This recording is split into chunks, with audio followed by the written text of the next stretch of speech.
Now, you, Athena, as a young person, and the internet is a very influential and powerful source for you to connect to different audiences around the world. And you being a young performer, what do you think is going to happen now that RuPaul has brought a new look or just a difference to the industry? Yeah, I would say the industry is definitely, well, it's become an industry, I think, more because of Rue.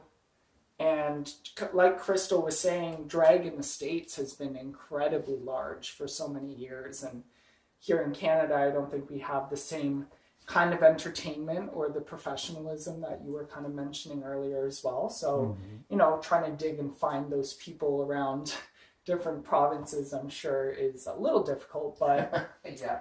yeah, but definitely the internet has been extremely influential in terms of almost what it is like a starter pack or a expectation of how you should present yourself, how you should look, and how you should perform.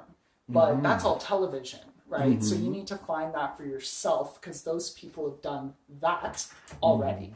So it's not all just high kicks and spins and there's characterization and there's proper lip sync and there's proper training and dancing and if you're going to do stunts there's training for that too. You don't just have to learn that from Alyssa Edwards doing it at the finale of RuPaul's Drag Race because it looked cool. So I think testing yourself and all those elements, if you really want to learn them, that's pretty much all the work that goes into it.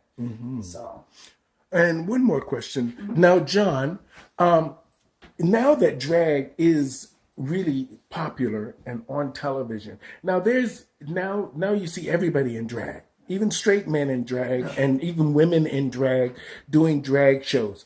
What do you think do you think the market is going to be oversaturated with drag queens that really aren't doing anything for mainstream society as far as, let's say, becoming a real author in life, a real actor with an Oscar, or people that are really doing things, the movers and shakers in the world?